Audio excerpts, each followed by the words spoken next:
Hello student, আমি ইয়াৰ আগৰ ভিডিঅ'ত ডিফাৰেন্সিয়েবিলিটিৰ ইন্ট্ৰডাকশনটো পঢ়িলোঁ।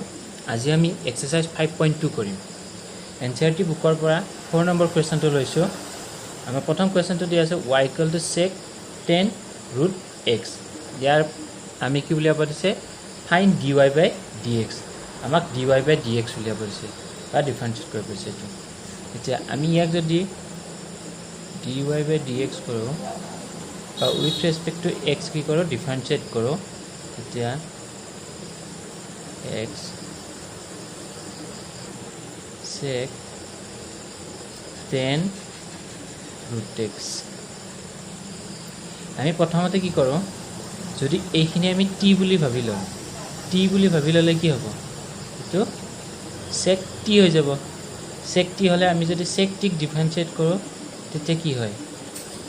sec t যদি ডিফাৰেন্সিয়েট কৰো তেতিয়া আমি কি পাম dy by dx dt কৰো sec t যদি ডিফাৰেন্সিয়েট কৰো আমি পাম সাধাৰণতে sec t into 10t so ইয়াত আমি কি লিখিম sec t ঠাইত যেহেতু 10 root x so sec 10 root x into 10 root x next আকৌ আমি কি লিখিম dy by dx 10 root x তো আমাৰ চেইন হৈ গল আমি চেইন ৰুলাৰ পৰা আমি এনেকৈ লিখিব পাৰোঁ আমি আগৰ ভিডিঅ'ত চেইন ৰুলাৰ বিষয়ে আলোচনা কৰিছোঁ নেক্সট আমি কি কৰোঁ sec 10 root x into 10 root x এতিয়া আমি ডিফাৰেন্সিয়েট কৰিব লাগে এইটো 10 root x আমি যদি root x ৰ ঠাইতে আমি 10t বুলি root x ক যদি আমি সাপোজ t বুলি ধৰো তেতিয়া আমি 10t কি কৰিব লাগে ডিফাৰেন্সিয়েট কৰিব লাগে আমি 10t ডিফাৰেন্সিয়েট কৰিলে কি পাওঁ আমি আগতে পাই পঢ়িছো আমি 10t যদি ডিফাৰেন্সিয়েট কৰো 10t ডিফাৰেন্সিয়েট কৰি কি পালো sec square t সো আমি ইয়াত যদি এইটো ফৰ্মুলা ইউজ কৰো তেতিয়া হলে ইয়াত কি হ'ব sec square root x next আমি আকৌ চেইন ৰুল ইয়াত লগাব লাগিব আকৌ আমি dy by dx এই x টোক আমি কি কৰিব লাগিব root x টোক ডিফাৰেন্সিয়েট কৰিব লাগিব root x ক আমি যেহেতু x to the power half বুলি লিখিব পাৰো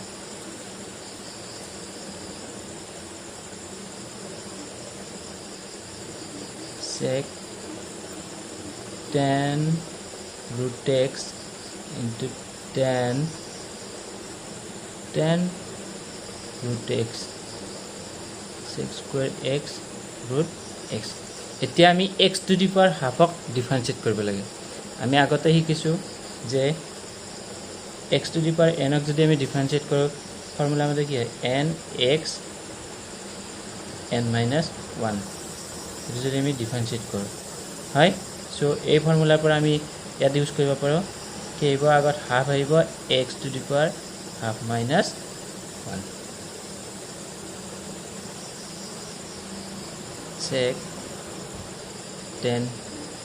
root x 10 root x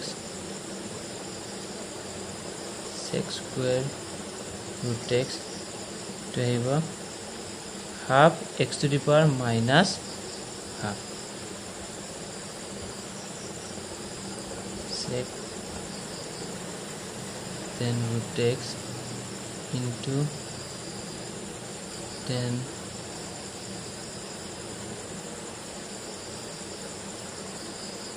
root x এটা আমি কি ললো 1 by 2 root x এটো আমাৰ ডিফাৰেন্সিয়েট হৈ গল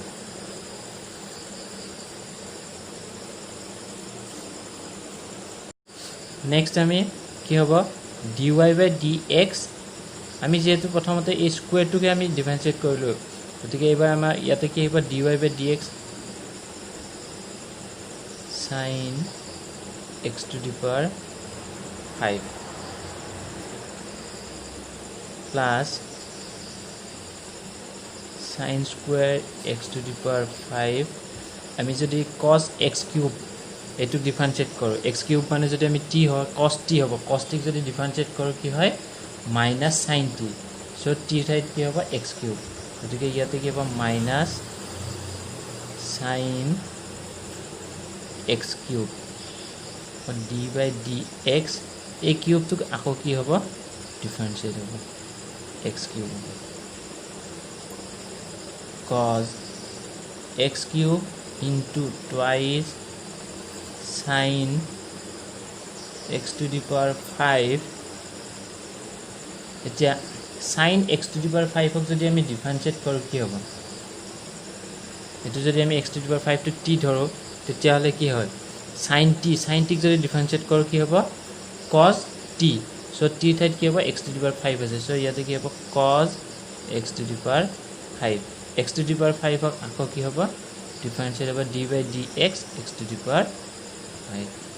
plus sin square x to the power 5 minus sin x cube x to the power d by dx x cube ক যদি আমি ডিফারেন্সিয়েট কৰো কি হ'ব 3x square যেহেতু x ৰ পাৱাৰ 3 আছে গতিকে 3 আহিব তাৰ পিছত x to the power 3 minus 1 হলে কি হ'ব 2 হ'ব next cos x cube into 2 sin x to the power 5 cos x to the power 5 the x to the power 5 ক যদি আমি ডিফারেন্সিয়েট কৰো কি হ'ব 5 into 5 x to the power 5 minus 1 হ'ব কি হ'ব ইয়াতে প্লাস আছে ইয়াতে মাইনাস আছে সো প্লাসে মাইনাসে এটু কি হ'ব মাইনাস ইয়াতে 3x square আছে এটু যদি আমি আগত লিখো 3x square টু যদি আগত লিখো কি হ'ব 3x square sin square x to the power 5 sin x cube next ইয়াতে 5 আছে ইয়াতে 2 আছে 2 into 5 কিমান হ'ব 10 হ'ব x to the power কিমান হ'ব 4 হ'ব to the power 4 cos x cube sin x to the power 5 cos x to the power 5 minus 3x square sin x square x to the power 5 sin x cube এটো হবে ইয়াৰ ডিফাৰেন্সিয়েট next আমি 6 number কোৱেশ্চনটো লৈছো 6 নম্বৰটো কোৱেশ্চনত দিয়া আছে y equal to cos x cube sin square x to the power 5 ইয়াক আমি differentiate কৰিব লাগিব ডিফাৰেন্সিয়েট কৰিবলৈ প্ৰথমতে আমি চাও ইয়াতে দুটা ফাংচন মাল্টিপল হৈ আছে দুটা ফাংচন যেহেতু পূৰণ হৈ আছে সো আমি ইয়াত কি ফৰ্মুলা ইউজ কৰিম d by dx u v u dash v plus u v dash এটো ফর্মুলা ইউজ কৰিম dy by dx equal to d by dx cos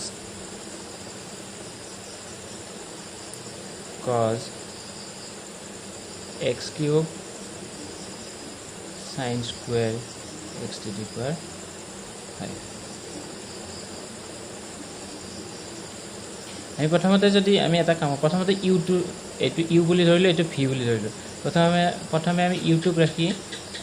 cos x cube যেহেতু পজিটিভ আছে আমি এটো আগত কৰিব পাৰো এটো আগত কৰিব পাৰো কোনো কথা নাই প্ৰথমতে আমি u2 ৰাখি v2 ক ডিফাৰেন্সিয়েট কৰো cos x cube d by dx sin square x to the power 5 plus next আমি এটো v2 ক যদি আমি রাখো sin square x to the power 5 d by dx cos x cube yeah cos x cube এইখিনিক আমি differentiate কৰিব লাগে আমি যদি x টু দি পাৱাৰ 5 টো কি কৰ t বুলি ধৰ তেতিয়া হলে কি আহিব sin স্কয়াৰ তেতিয়া হ'ব এটো sin স্কয়াৰ t দেন আমি কি কৰিব লাগিব ইয়াতে আমাৰ এটো sin whole to the power 2 আহিব তেতিয়া আমি ইয়াক ডিফাৰেন্সিয়েট কৰো যদি sin t আহিব twice sin t আহিব সো আমি ইয়াৰ পৰা কি লিখিব পাৰিম twice sin t মানে আমাৰ কি x to the power 5 x to the power 5 next আমি কি কৰিম ইয়াক আকৌ ডিফাৰেন্সিয়েট কৰিব লাগিব d by dx নেক্সট আমি কোৱেশ্চন নম্বৰ 9 লৈছো কোৱেশ্চন নম্বৰ 9 ত সুধিছে prove that the function f given by fx equal to modulus x minus 1 x belongs to r is not differentiable at x equal to 1 আমাক এই ফাংশনটো at x equal to 1 ত ডিফাৰেন্সিয়েবল নহয় বুলি দেখাব দিছে এতিয়া ডিফাৰেন্সিয়েবল কেতিয়া হয় যেতিয়া left hand limit left hand derivative and right hand derivative যেতিয়া ইকুয়াল হয় কিন্তু ইয়াত যেহেতু নট ডিফাৰেন্সিয়েবল দেখাব দিছে সো আমি কি দেখাব লাগিব left hand derivative not equal to right hand derivative তাৰ কাৰণে আমি কি উলিয়াব লাগিব সলিউশন প্ৰথমতে left hand derivative and right hand derivative উলিয়াব লাগিব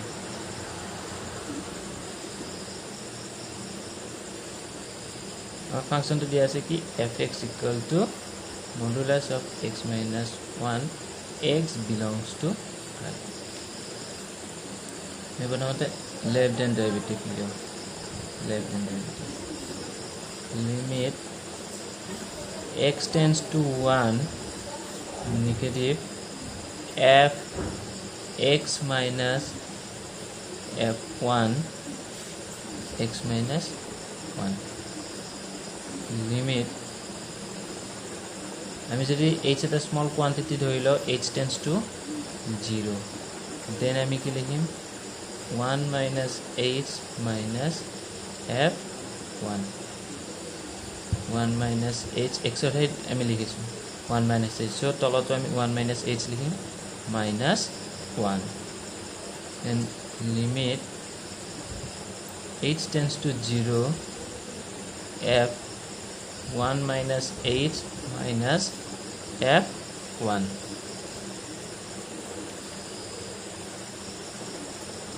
এতিয়া কি হ'ব তলত 1 1 ক্যান্সেল যাব so minus h limit h tends to 0 আমাক ফাংশনটো কি দিয়া আছে fx equal to modulus of x minus 1 then এতিয়া যদি ফাংশনটো f1 minus h হয় তেতিয়া কি হ'ব x ৰ ঠাইত 1 minus h minus 1 হ'ব তেতিয়া 1 1 ক্যান্সেল যাব এটো কি হ'ব minus h ঠিক তেনেকে f যদি 1 হয় তেতিয়া কি হ'ব x ৰ ঠাইত 1 হলে 1 minus 1 দেন এটো কি হ'ব 0 হ'ব তেতিয়া যদি minus h আমি ইয়াতে কি লিখিম এটা লাইন লিখিম 1 minus h minus 1 আৰু এটো কি হ'ব 0 limit h tends to 0 minus h modulus of minus h হ'ব এতিয়া যেহেতু h ৰ ভ্যালু 0 তকে সৰু হয় আমি লেফট হ্যান্ড ডেরিভেটিভ উলিয়াইছো সো ইয়াতে কি হ'ব মডুলাসত কি হ'ব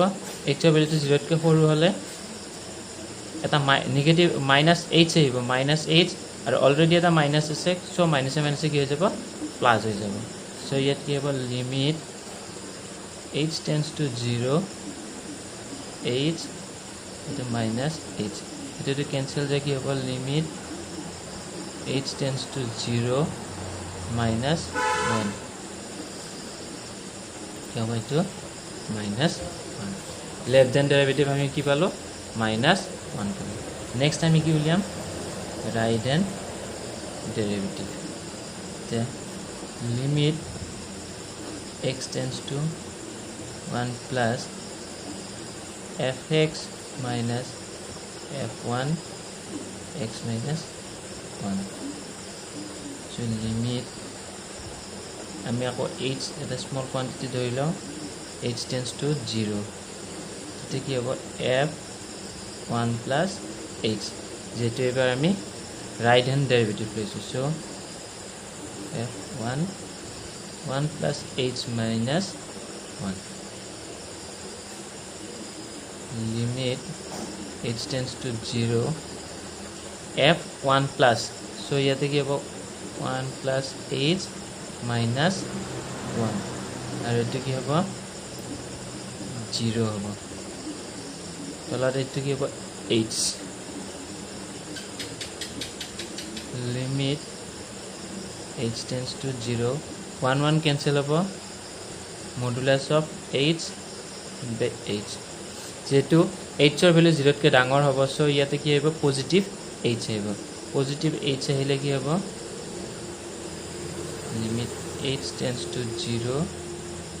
h by h limit h tends to 0 1 so value to কি হ'ব 1 এতিয়া আমি ইয়াতে কি পালো লেফট হ্যান্ড ডেরিভেটিভ পালো মাইনাস লেফট হ্যান্ড ডেরিভেটিভ পালো -1 আৰু ঠিক তেনেকৈ রাইট হ্যান্ড ডেরিভেটিভ পালো 1 গতিকে ইয়াতে কি হৈছে left hand derivative not equal to right hand derivative so fx is not differentiable